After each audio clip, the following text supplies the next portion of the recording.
ये मानता है कि जिन होते हैं। यस, डेफिनेटली होते हैं। And they are the most like most dangerous and most powerful entity ever to exist in the world. ऐसे और भी इंसिडेंसेस पता है तुझे जो लोगों ने शेयर किए हैं तेरे साथ, या that you have heard about? एक कहानी है दुबई की, लेकिन बहुत कंफ्यूजिंग कहानी है वो। और ये ना कहानी थोड़ी बहुत मैं इसको कंपेयर करना चाहूंगा विद भूल भुलैया मूवी ऑल्सो। अच्छा। हाँ, वो मैं एंड में बताता हूँ क्यों, क्योंकि इसके दो पहलू है। Either it can be paranormal और either it can be psychological. Okay. यहाँ पे कुछ न्यूली मैरिड कपल है, एक घर में रह रहे, 7 साल से एक दूसरे को पहचानते हैं। 7 साल से, शादी को सिर्फ 1 महीना हुआ है। शादी से पहले सब कुछ ठीक है, 7 साल तक they are not living in a living relationship, but ऐसे ही मिल रहे वगैरह सब कुछ, कभी साथ में रहे नहीं, लेकिन प्यार मोहब्बत है, सब चीज़ एकदम प्रॉपर है। शादी हो जाती है, दोनों साथ में रहने लग जाते हैं। एंड ये इस्लामिक कल्चर में शादी हुई है इनकी? ये इस्लामिक कल्चर में इनकी शादी हुई है। इंडियंस थे, हाँ। लेकिन दुबई में जाके रह रहे थे, ठीक है। क्योंकि दुबई में हाँ। लोग जाते फॉर जॉब्स एंड ऑल, जाके रह रहे। और अभी ना हर रोज वो देख रहे हैं उसकी जो वाइफ है ना, उसका जो एक ना माइंड चेंज होता हुआ दिख रहा है हर टाइम पे। खाने के टाइम पे जब वो लोग डिनर टेबल पे बैठते तो ना बच्चों जैसी हरकतें करने लग रही थी। वो अभी एक्साइटेड हो रही थी बहुत ज्यादा चीजों के लिए। अच्छा हाँ, यहाँ जाएंगे ना, वहां जाएंगे ना। बोले चलो ठीक है, लड़की है, मूड चेंज होते रहते हैं, मूड स्विंग्स हो गए कुछ, ठीक है। अभी ना हर रोज वो आके ना एक चीज देख रहा था कि उसकी बीवी को ना एक बहुत ज्यादा गंदी आदत थी। और वो आदत ये थी कि when she use to go in bathroom shower लेने के लिए, तो ना गाने सुन के वो शावर लेती है। और बहुत लोगों को आदत रहती है गाने सुनते सुनते शावर वगैरह लेने की, लेकिन वो मत किया करो, मैं आपको बताता हूँ क्यों। हर रोज आता था, देखता था कि इसको यही आदत है, चलो ठीक है इसकी लाइफ है, मैं कौन होते वाला होता हूँ कंट्रोल करने के लिए, ये वगैरह वगैरह करके वो हमेशा अवॉइड करता था इन बातों को। अभी ना भैया वो एक रात में आता है अपने घर पे, आधी रात को, देखता है कि गाने की आवाज बाहर तक आ रही है। ठीक है, उससे समझ आ रही है ये क्या चल रहा है, एकदम लाइक मस्ती मजाक के मूड में था। लेकिन जब उसने दरवाजा खोला ना, पूरे घर में अंधेरा था, पूरे घर में अंधेरा था, पिच ब्लैक। Pitch black. लेकिन गाने की आवाज आ रही है अंदर बाथरूम से। एक ना वो देख सकता था कि फ्लोर पे ना कपड़े खड़े हुए उस औरत के।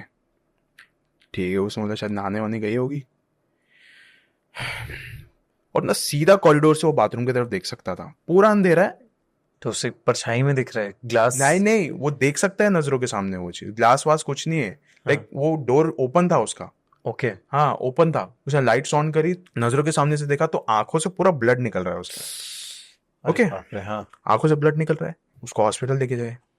उस बार ये हमारा केस नहीं है, ये साइकोलॉजिकल का केस है, ये हो ही नहीं सकता ये।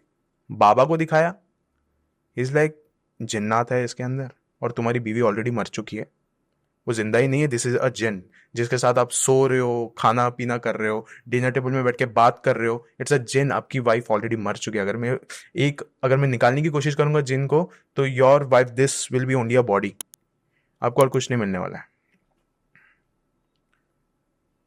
She was no more after 2 months। Dubai की कहानी है। लेकिन इसका ना एक पहलू था जो मैं अभी आपको बताया, ऑफ साइकोलॉजिकल डिसऑर्डर। भूल भुलैया में एक कैरेक्टर रहता है अवनी, हम्म। जिसको मंजुली का ये वो बन जाती है। It's called dissociative identity disorder. आप कभी किसी चीज के बारे में बहुत ज्यादा देखने या फिर पढ़ने लग जाते हो ना, तो आप, और जब आप अकेले हो घर में, तो आप ना वही चीज बनने लग जाते हो अचानक से, आप उसी का रूप लेने लग जाते हो। और कभी कभार ना आप उस रूप में इतना ज्यादा घुस जाते हो कि अगर वो आइडेंटिटी नहीं है तो आप हो ही नहीं इस दुनिया में।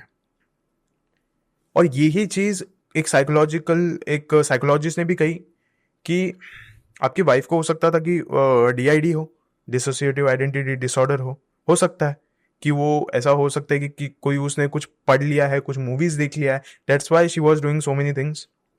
अब ये भी कर सकते थे। और मोस्ट ऑफ द चांसेस में यही बोला गया है, इट वॉजेंट अ जिन, it was a DID case. लेकिन वो डीआईडी केस के वजह से एक बाबा का भी फ्रॉड पकड़ा गया वहां पे, कि इट वॉज अ जिन कह के। क्योंकि जिन ऐसा करते हैं, जिनका मैं आपको ना एक बहुत इंटरेस्टिंग एक पार्ट बताता हूँ, शायद पता नहीं होगा लोगों को। वो बाबा ने ऐसा इसके लिए किया क्योंकि उसने भी ये वाली बात सुनी थी, इफ अ जिन ever enters in your body, तो आपको अंदर से ना पूरा चीर देगा, आपके सारे ऑर्गन्स को वीक कर देगा और वो खुद ही ताकत में रहेगा। एक बार अगर वो नहीं रहेगा तो आपकी बीवी नहीं रहेगी, मतलब आपकी बॉडी नहीं रहेगी, ऐसा हो जाएगा। और ये सेम चीज वहां पे भी हो रही थी। So it was a confusion case, लेकिन एक कंफ्यूजिंग केस के वजह से एक औरत मर गई। हम्म। लेकिन ऐसे जैसे अगर अवनी के केस में जो हाँ भूल भुलैया है, वो तो हमें पता है कि उसने महल का एक दरवाजा खोला, उसके बारे में पढ़ा, इतना सारा हाँ मटेरियल हाँ देखा, हाँ। अ, उसको अपने अंदर उतारा। लेकिन हम्म, ऐसा उसके पति को कुछ नहीं दिखा। अगर उसके पति को दिखा होता, वो बोलता कि हाँ ऐसा था, वो इस सब्जेक्ट को देख रही थी बहुत ज्यादा, ये वाली मूवी बार बार देखती थी, इसके बारे में पढ़ती थी। लेकिन ऐसा कुछ तो था नहीं। इन दुबई वाला केस, इन दुबई वाला केस एक्चुअली वो एक साइकोलॉजिस्ट को ही अच्छे से पता होता है कि कौन सा पैरानॉर्मल एंटिटी को हम किस वाले डिसऑर्डर से जोड़ सकते हैं। क्योंकि हर एक चीज का ना काउंटर साइंस ने ऑलरेडी क्रिएट कर चुके हैं कि अगर ये है तो वो होगा, अगर ऐसा होगा तो वैसा होगा। क्योंकि एक बहुत ज्यादा फेमस केस है एमिली रोज का, सुना? एनिलीज मिशेल। एनिलीज मिशेल, हाँ सबसे फेमस केस ऑफ जर्मनी। हाँ। अब वो जो केस था, आई गेस वैसा केस पूरे पैरानॉर्मल इंडस्ट्री, पूरे हॉरर वर्ल्ड में कभी किसी ने नहीं देखा है इतना। लाइक कि मतलब 100 से ज्यादा एक्सॉर्सिज्म उसके ऊपर किए गए थे। लेकिन उसको भी आज के टाइम पे अगर बहुत सारे लोग हैं ऐसे फेमस यूट्यूबर्स जिसने उसका काउंटर बनाया है साइंस के वे में। साइंस के सो मैं आपको ये कह रहा हूं कि every paranormal entity, every paranormal cases have a science का कंपटीशन। वो लगा हुआ रहता है। साइंस वाले उनको ये कहते रहेंगे कि मतलब ये फैक्चुअली हो ही नहीं सकता, लॉजिकल नहीं है वगैरह, और पैरानॉर्मल इन्वेस्टिगेटर्स अपने तरफ से झगड़ते रहते हैं। तो दोनों ही चीज में ये है। हाँ, एक चीज तूने कही कि गाने मत चलाया करो नहाते हुए। हाँ, उसका ये भी एक चीज है। गाने मत चलाया करो नहाते वक्त। अपने आप को शीशे में नेकेड मत देखा करो। एंड और भी बहुत सारी ऐसी चीजें रहती, बाल को खुले रख के ऐसा बाहर मत जाया करो, वो सारी नॉर्मल चीजें। रात को इत्र मत लगाया करो। Why? Because a paranormal entity is mostly connected towards it.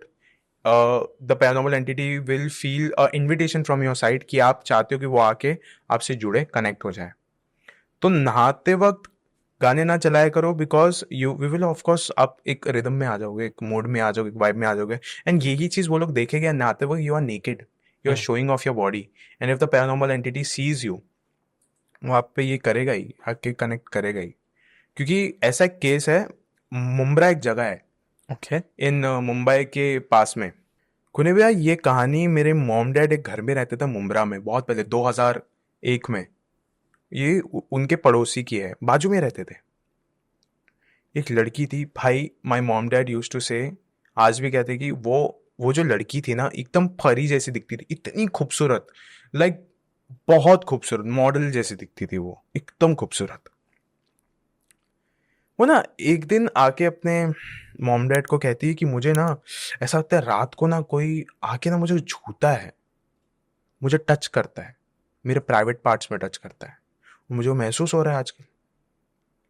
मैंने बोला शायद से हमारी लड़की जवान हो गई है, शादी कर देनी चाहिए।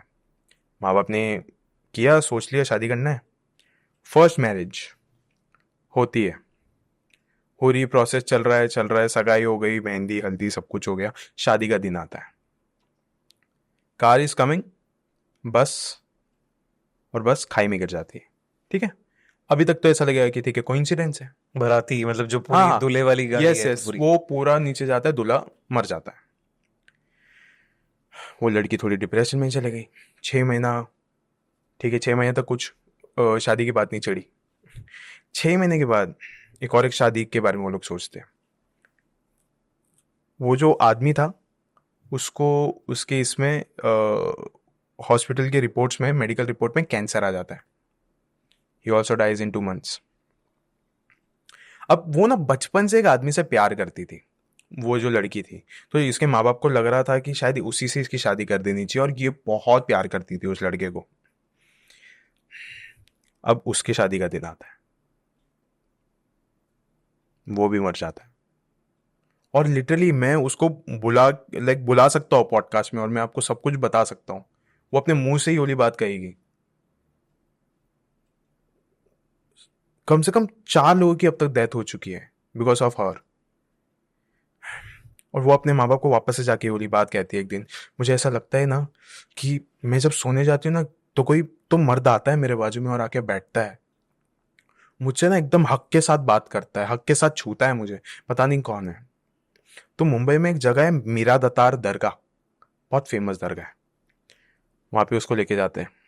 बाबा कहता है इसके पीछे एक जिन्नात दीवाना हो गया, दीवाना हो गया वो, और इससे शादी कर चुका है। वो जिन्नात वो सारी हरकतें करेगा जो एक पति अपनी बीवी के साथ करेगा, मतलब वो हक के साथ करता है हक के साथ करेगा वो।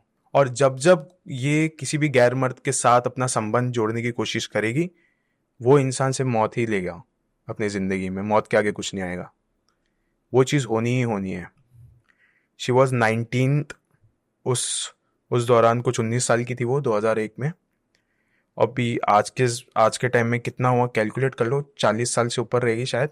हम्म। शी इज अनमैरिड, और और अभी भी बोलती है वही चीज। वही चीज हर रात को बोलती है वो। तो इसका कोई तोड़, इसका इसका कुछ कोई तोड़ नहीं है। वो एक ही चीज होता है, उस जिन ने बोला था इन द फ्रंट, जब वो पोजेस्ड हुई थी इन मीरा दतार दरगाह, वो पोजेशन में आ गई थी। उसने बोला था अगर मैं जाऊंगा तो इसे भी साथ में लेके जाऊंगा, choose one thing, either let us stay with me, या फिर मैं इसको अपने साथ लेके चले जाऊंगा अपनी दुनिया में। अरे बाप रे। और लिटरली वो, मैं बुला भी सकता हूँ उसको और मैं मिलता भी हूँ उनको, लेकिन बहुत डर लगता है। और इतनी खूबसूरत ना, मुझे भी आज ऐसा लगता है कि इनकी शादी कैसे नहीं हो सकती है, लाइक कैसे नहीं हो सकती है, इतनी खूबसूरत तो है, कौन मना करेगा।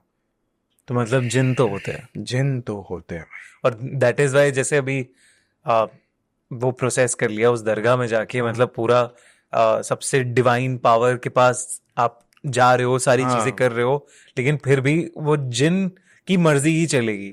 इसलिए भी यू आर सेइंग कि जिन सबसे डेंजरस क्रीचर्स होते हैं। सबसे डेंजरस क्रिएचर्स होते हैं।